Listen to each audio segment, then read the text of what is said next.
Have you ever felt completely exhausted by the sheer noise of your own life?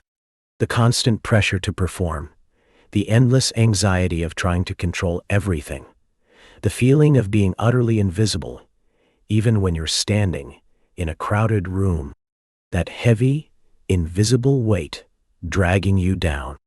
I know that weight. Close your eyes for a moment. Let the notifications, the screens, and the frantic pace of this modern world fade away. Instead, listen. Listen to the dry wind. Listen to the sound of leather sandals dragging against the rough, sun-baked stones of Jerusalem. I was there, crushed in the middle of a deafening, angry crowd. Number 1. The psychological awakening. The mob mentality. In modern psychology, there is a terrifying concept known as mob mentality. How easily a rational human being will surrender their own moral compass just to blend in with the screaming majority. We see it today, don't we? How quickly we join the chorus to judge, to cancel, to hide our own weaknesses by pointing fingers at someone else. I thought I was better than that. But as I stood in the suffocating dust of the Praetorium that Friday morning, I found my own voice joining the deafening roar. Crucify him! Why? Because I was terrified. And because he disappointed me. Like so many of us today, I wanted a savior who would ride in with a sword, crush my oppressors, and fix my life immediately. When he stood there, bruised, silent, and refusing to fight back, my hope turned into a bitter, violent rage. Number 2. The spiritual weight. The brutal reality. For centuries, history and art have romanticized the cross. We see smooth wooden beams and poetic, tidy drops of blood. But the historical reality of first-century Roman execution was a slaughterhouse. There was no poetry in the dirt that day. I was standing mere inches away when he was pushed past me. I could smell the copper tang of blood. I saw the Roman flagrum, not just a leather whip, but braided cords embedded with jagged bone and lead. And the cross he carried, it wasn't a sanded prop. It was a brutal, splintered piece of timber, a heavy engine of execution grinding into the exposed nerves of his torn back. Every step was a physical impossibility. Number 3. The erasure of ego, shattering the illusion of control. Society conditions us to worship independence. We are taught that true power means taking control, fighting back, and never, ever letting anyone see you bleed. We build thick walls of pride to hide our brokenness. So, when I looked at him struggling in the dirt, my pride screamed, "If you have power, prove it. Call down fire. Save yourself." I wanted him to destroy his enemies. But then, I realized the terrifying truth. He wasn't weak. It takes no strength to destroy those who hate you.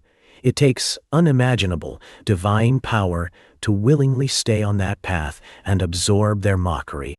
His strength was in his complete, voluntary surrender. Number 4. The spiritual mirror. The moment of eye contact. We spend our entire lives hiding our ugliest thoughts and deepest shame, terrified of what others would think if they truly saw us. We dread the piercing gaze of judgment. Then, he stumbled, and for a fraction of a second, through the blood and the sweat, his eyes met mine. I braced myself for the condemnation I knew I deserved, but there was no anger in his gaze. No blame, only a profound, knowing love that saw straight through my hypocrisy and accepted me anyway.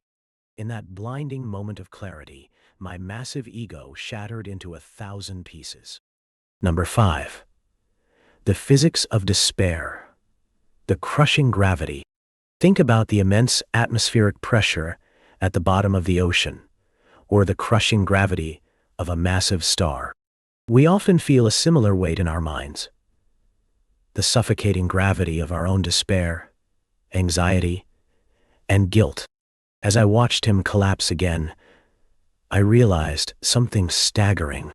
That rough wooden beam couldn't possibly be heavy enough to crush a carpenter. He wasn't collapsing under the weight of the timber. He was being crushed by the atmospheric pressure of human sin. He was carrying the collective gravity of our hatred, our failures, and our overwhelming darkness. Number 6. The ultimate crucible, the silence of God. Our most primal human fear is the fear of being left alone in the dark. The absolute terror of being abandoned, forgotten, and severed from all warmth and light. We followed the blood trail up to Golgotha. And then, at midday, the sky died. As the unnatural darkness swallowed the hill, a chilling terror gripped my chest. And then, from the cross, came a cry that tore the very fabric of the universe. My God, why have you forsaken me?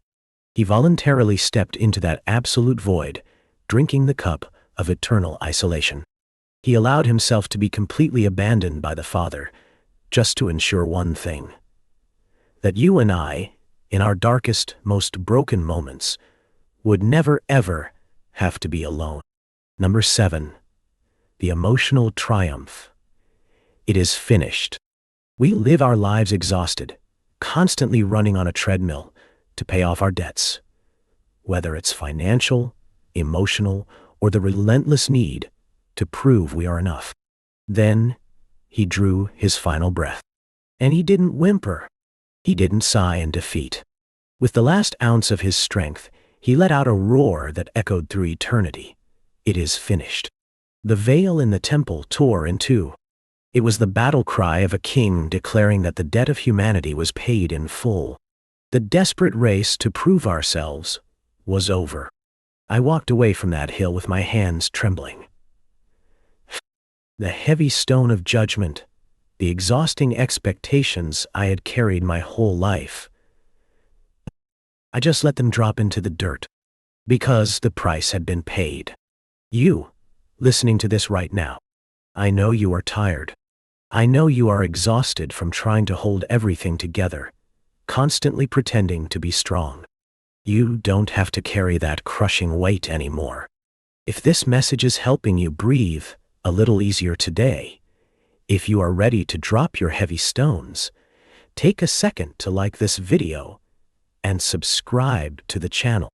Leave a comment saying, "Lord, I surrender my heavy stones." Your simple act will tell the algorithm to push this video to someone else who is quietly drowning in anxiety today. You might just be the answer to their prayer. Let's walk this path of grace together.